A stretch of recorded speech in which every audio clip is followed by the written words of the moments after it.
All right, you're still watching TVC Breakfast. We're still talking about what is happening in River State, and we now take you to the Center of Unity, where Shoma Moimodu is standing by for this very important conversation. Good morning. Over to you. Good morning, Riyadh, and it's nice to be here on a Friday. So I say, thank God it's Friday. But like you know, we're back in River State. The commentary is about the impeachment of the governor and his deputy. Let's see how it plays out. Now, good morning and welcome to FCT Brief. Politics in River State has reached a boiling point as a long simmering power struggle now spills into the open. Now, the face-off between Wike and Fubara has taken a dramatic turn, with the River State House of Assembly drawing clear battle lines and setting the stage for the possible impeachment of both the governor and his deputy. What began as internal disagreement has now escalated into a full-blown political showdown. At the heart of this crisis are deep questions about loyalty, constitutional authority, party control, and the limits of legislative power. As tensions rise, the stakes could not be higher for governance of River State, for democratic stability, and for the people caught in the middle of the elite political war. Is this a lawful exercise of legislative oversight or a dangerous descent into political brinkmanship? To help us get the legal, political, and democratic implications of this unfolding drama, we are joined this morning by Chetam Thierry Owala, a lawyer and activist, and Dalinte Owauju, a member of the APC in River State. Both men are live via Zoom from Port Harcourt. Now, gentlemen, it's nice to have both of you here with me this morning. Yeah, good morning. Thanks for having me. All right. Let me start with you, Thierry. The House of Assembly just gave a notice to the governor, the impeachment notice to the governor and his deputy. And we've been receiving a lot of reactions coming from River State and across the country. Now tell us, what is the situation now in Port Harcourt in River State?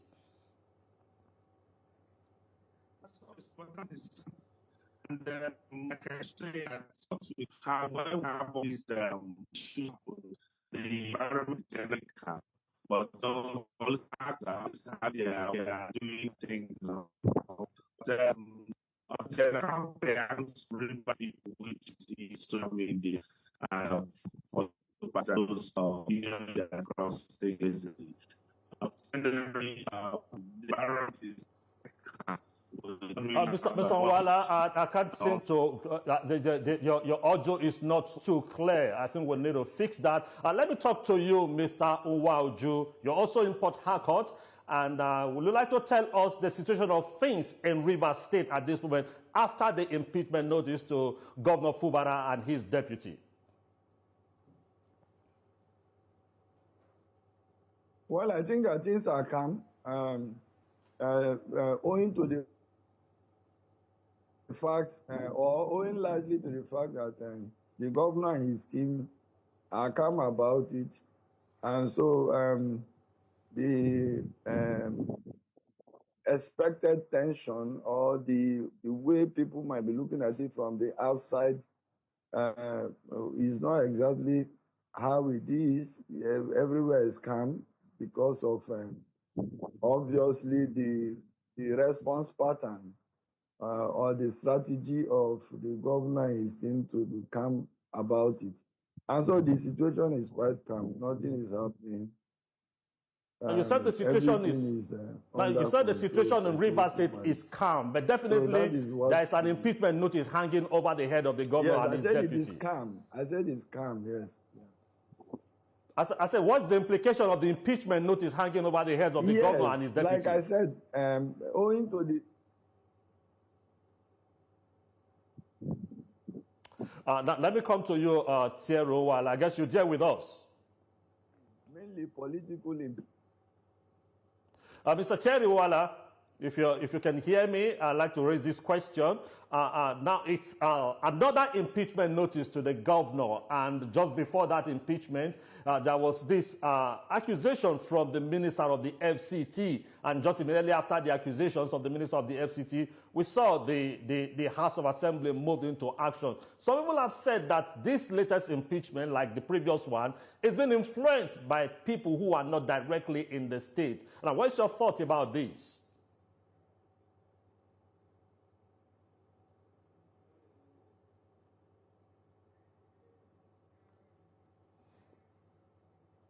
Okay, Mr. Darlington Waju, if you can hear me, let me go over the question again.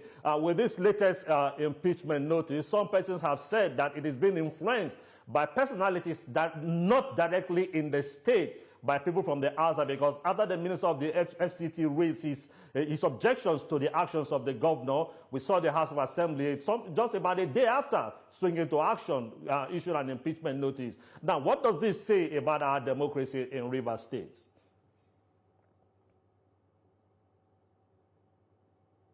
Well, clearly, what we are looking at or what we are grappling with is the what you may refer to as the tendency for strongmen and trying to influence institutions. Now, in politics, it is not abnormal or it is not unusual for people to try to influence what happens. I, for one, is interested in what happens in my own very constituency. And so every political player is interested in what happens in his state. As a stakeholder, it is very, very normal for politicians to be interested in what is happening, to try to influence things, whether from outside or from inside, because the game is politics. And so for me, the most important aspect that should interest Rivers people or that should be of concern to both investors and even at the center is the fact that the state is able to develop the economy of the state is running, and there are no security threats, and that as a stakeholder in the All Progressive Congress, my interest is that my party should win Rivers State come 2027, and that Mr. President be delivered again in 2027, and then the governor gets re-elected. That is my interest as a stakeholder of the All Progressive Congress in Rivers State. So whatever happens, it cascades into, as a political player, the mathematics or the algorithm that I should be looking at is how does this help my political party? And whatever decisions, whatever actions that will not help my political party, then I will have to jettison it, or I will have to retrace my path. So it's as clear as that. Those who claim to be members of the All Progressive Congress, who are not interested in the peace development of Rivers State, should have their membership questioned or re-examined, because you can't claim to be a member of the All Progressive Congress and would want the destabilization of an All Progressive Congress government in Rivers State. All right. Mr. Waju, there was a press statement signed by you and released yesterday where you signed it as the spokesman of the APC in Rivers State. But some people have said that really you are not the APC spokesman because you don't belong to the Tony Okocha faction. You belong to the faction loyal to the former minister of Transportation, who is now an ADC member. Now, the APC, according to you, have rejected. Now, we like to put in proper perspective your status, why you made that press statement.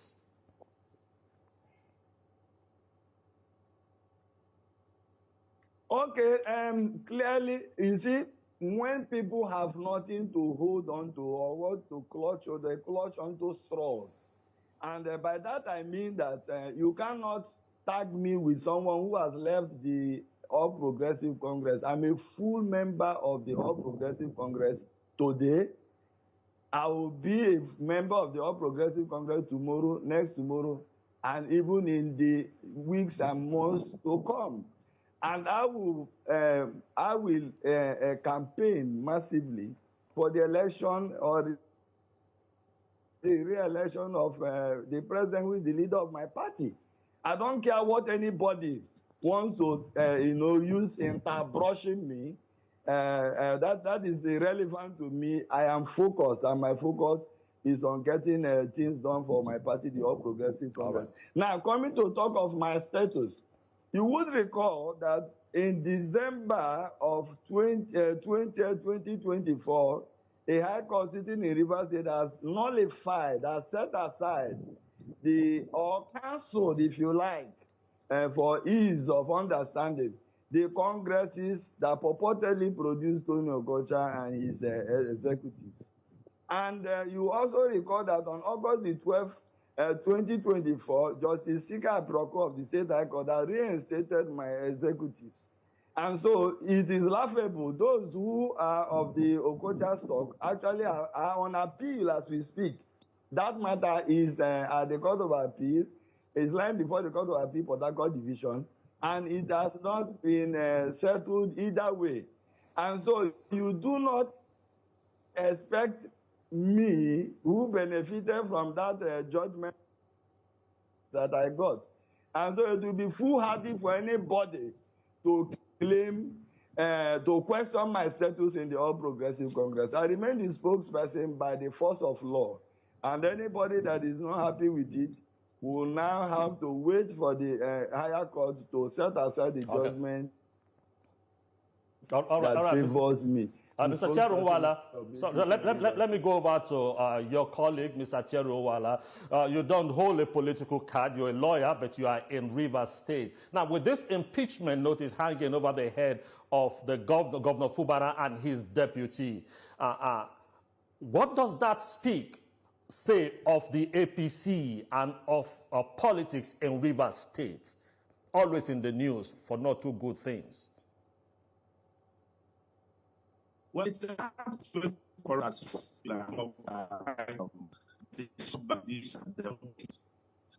being used for past now, all the rooms everywhere. All the time for that. No, I don't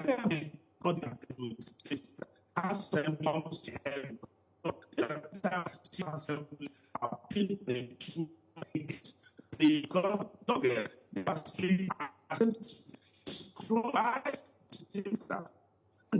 I think right now,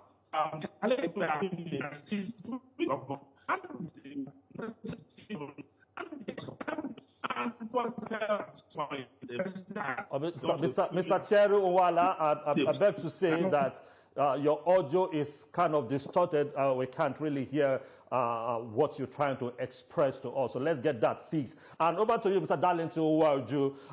When you take a look at the allegations raised by the House of Assembly in Rivers State, they are quite weighty. That the governor has refused to present a budget. There was this call for him after the state of emergency to present a supplementary budget. He has not, and that he continues to spend without appropriation. And you know, according to the Constitution, it is what the House considered to be gross misconduct that is gross misconduct. Don't you think these are weighty allegations that the governor is spending without appropriation from the House of Assembly?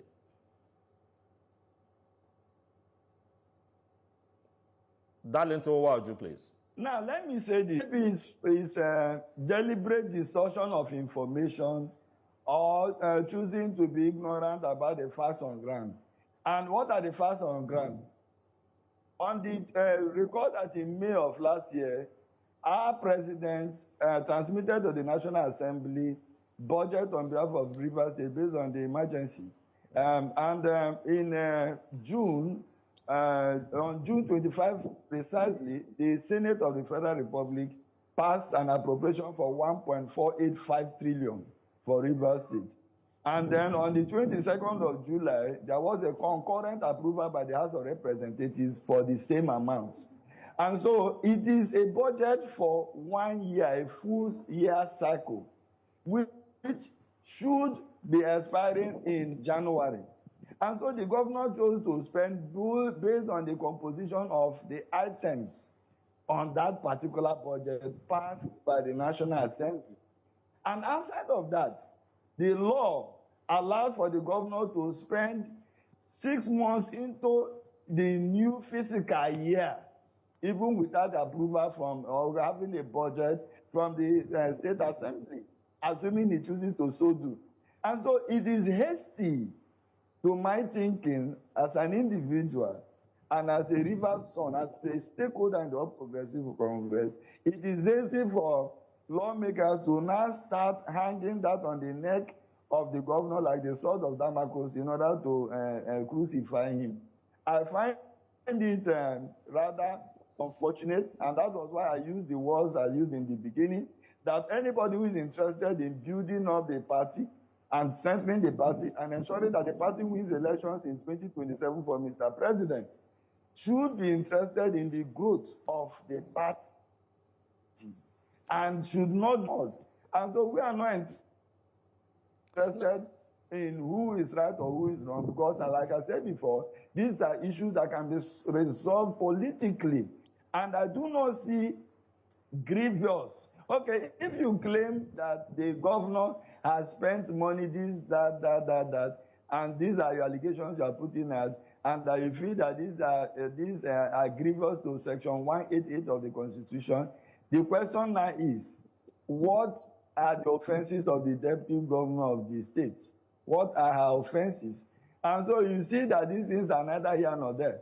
And you also do recall that the same House of Assembly has sometime in September, I think September 18th, called for the probe or resolve to probe the administration or the tenure of the state administrator, Ibas. And there was a strong response from Ibas, and he responded strongly with very strong words against the House of Assembly. From September till date, we have not heard anything about the resolution to probe the 6 months tenure of the emergency period. So what has happened is that we see a culture of inconsistency. We see a culture where people wake up and want to pursue selfish political interests. Okay. And we are not interested in that. We are interested, like I said before, that the All Progressive Congress, the governor of the state, is not a member of the APC. And we're interested in building the APC. Okay. And we're interested in making the APC an election-winning machine. All right, Mr. Waju, just hold your thoughts there. I will come back to you. Just hold your thought. I will come back to you. Mr. Chetan Owala, back to you now. Just your colleague just raised an issue that even if you're saying that the governor is guilty of not presenting an appropriation bill to the House. Now, what is the offense of the deputy governor? Now, what do you think is the calculation that the deputy governor is wrapped up in the same allegation with the governor? What could be the end game if they succeed in impeaching the deputy governor and the implication on the states?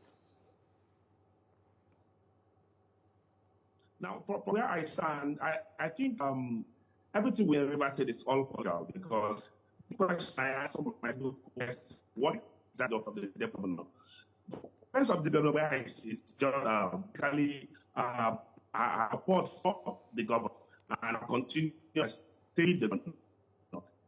That has been our offense.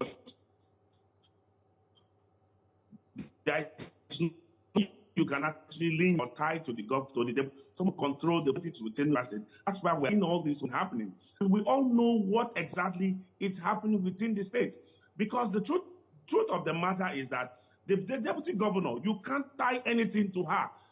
Okay, the issue of presentation of budgets. Let me ask a question, and I keep saying this. There is a budget already approved by the National Assembly, a 2025 budget that has a lifespan till June this year, till June 2026, and that budget has not fired. The House of Assembly cannot force the governor to actually present a supplementary budget. It's the discretion of the governor. Okay. That's why. Mr. Wala will come back to you. We'll come back to you. Mr. Dalito Waju, if you're there with me, I'd like to move on to this other issue. That why is it difficult? People say, why is it difficult for Governor Fubara to play the politics? Because being a governor, you have to play the role of you have to play you have to do governance and also play the politics. Why is it difficult after the brokered peace, state of emergency, and his return to the government house? Why is it difficult for Governor Fubara to assuage to the demands of the minister and the demands of the House of Assembly members? Are they not in the same party?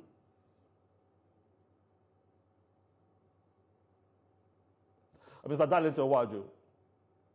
Well, that was why we issued, I can hear you. Yes. That was why we issued the statement we did yesterday. Okay. As as a cautionary measure to ensure that the simmering tension is arrested, as it were.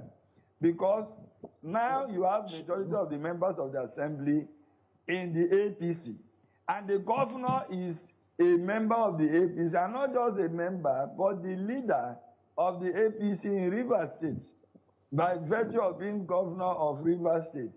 And so it is now left for very senior members of the party. I believe that the national is going to intervene to ensure that members of the party work hand in glove to ensure the sustenance and the survival of the All Progressive Congress in Rivers State. Because do not forget that our party is at the center of this crisis. The party must not be dragged to the mud. The ambitions or the interests of individuals cannot supersede the larger interests of the All Progressive Congress. Our focus is to ensure that we win elections in Rivers State. And so if you now ask me why it is difficult for the governor to play politics and do governance at the same time, then I said to you, you might have to ask the governor, or you might have to ask his spokesperson. Okay, Mr. Uwaju, while we wait to ask the governor why he has refused to play politics and also to do governance. And now, Chetan, let me start with you this way.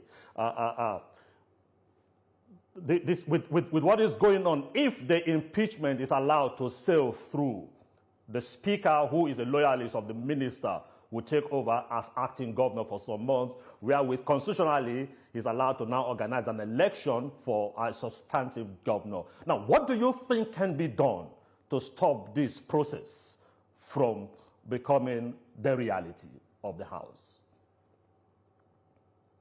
Well, first of all, I hold the opinion that, for every AK market day, we see the House of Assembly threatening the governor with an impeachment process. This day, we see them threatening the governor with an impeachment process. For me, I wanted a situation where, if the governor's tables are quite clean, we have a situation where this process is seen to the end, and we have the impeachment process.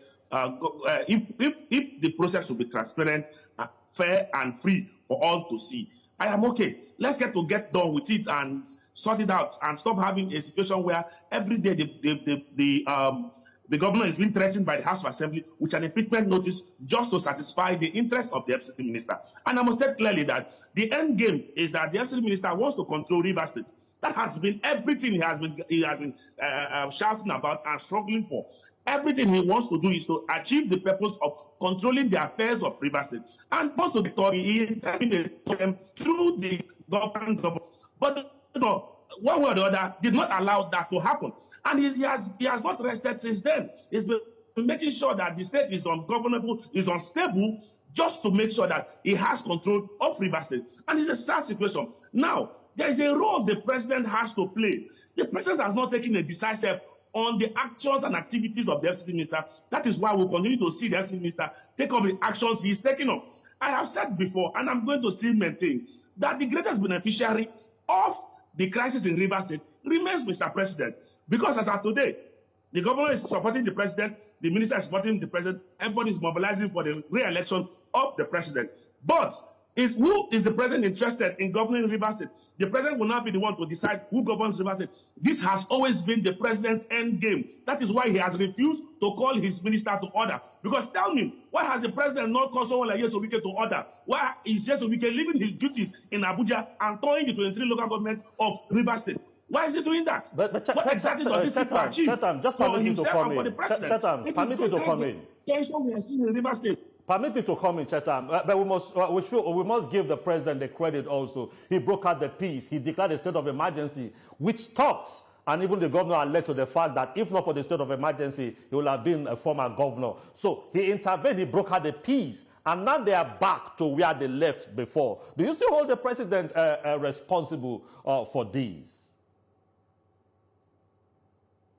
Yes, I am.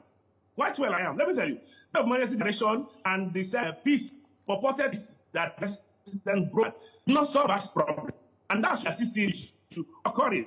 The president did not take decisive steps on those issues. The state of agencies to cooperate the governor to work with the president. I don't doing that for the president now. Now, the president has a solution to this problem. Call the Minister of City to that, which the president has not done. That peace agreement, the 2 times that we have seen, all in law of the minister. Why the president having such a thing? The president has gone. We know how he actually governed. He governed the Rivers State, governed Lagos State as governor. The president, with this president I know, as governor, will not allow such a thing happen in his own state. He knows that if he calls the minister to order, the entire crisis in Rivers State comes to an end today. But all the president needed to just do right now is to put a call to Wike and ask him to stop taking up the actions Wike is taking. All right, we all know if the president puts that call, the crisis in Rivers State comes to an end. Okay, but the president will not do that because that will not serve his interest in Rivers State. Okay, just let me quickly raise this other issue. You said the president should call into order, but I listened to an interview just in on our sister program on this station, where one of the members of the House of Assembly said that no one can stop the process. He also alluded to the fact that even the president intervened some time past, and that according to him, the governor did not go by the terms of this agreement. He said no one can stop this process because, according to him, it's a legitimate process. And now you are saying the president should call the minister. Who will stop the House of Assembly that is resolved to impeach the governor? Do you expect that the National Working Committee of the party will make a statement? The member of the House Assembly can't even say that it all because all groups of the minister. If the minister put them to order, they will come order. They don't even have the ball even done or to against the action of the minister. The House member do not have the balls to go against the minister. I keep saying this. They are all bets of the FCC. So come make all that the television shenanigans. It don't hold water. They can't even say that the minister cannot them not to because they are doing right now at the base of the minister. Okay. And they know it. And they know it. And agreement, they say it's agreement.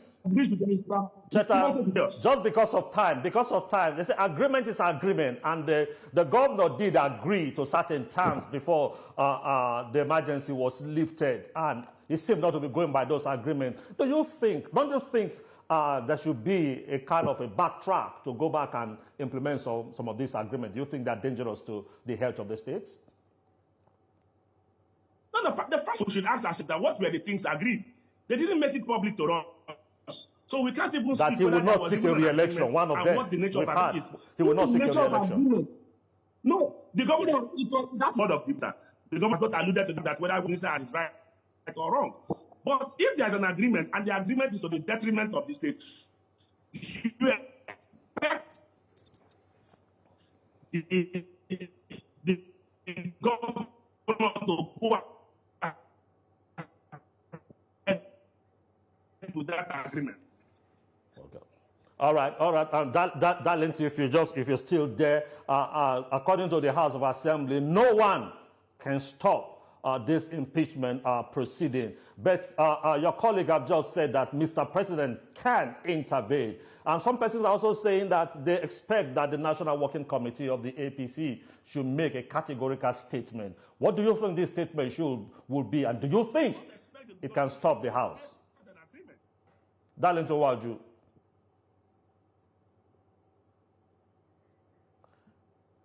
Yes, come again, please. Yeah, some have said that with this, Chatham have said that Mr. President should intervene and also to call them to order. But the members of the House of Assembly have said that nothing can stop this impeachment process from going through.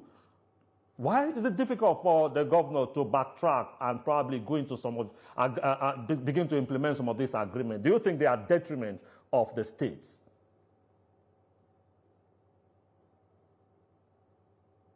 Well, I think that making claims or allusions that no one can intervene to solve the process is totally and completely untrue. That is not true. That cannot be correct.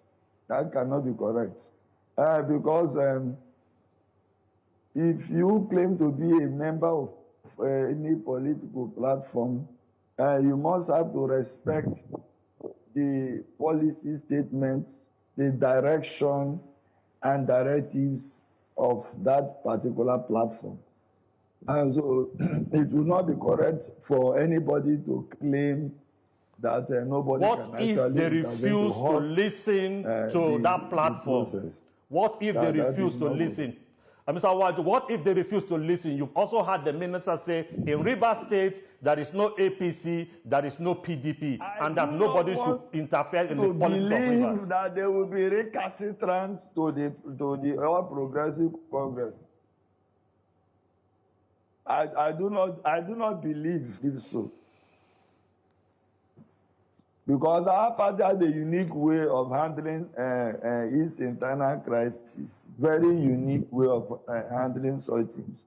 So I do not think that it will snowball into very unhealthy or uncontrollable crisis. All right. Thank you so much, gentlemen. And this is where we'll have to leave this conversation for some other time. Chetan Thierry Owala and also Dalente Owajo, thank you for sharing your thoughts with us on FCT Brief today. And that is all we can take. Now we'll quickly hand you back to our colleagues in Lagos for the rest of the show.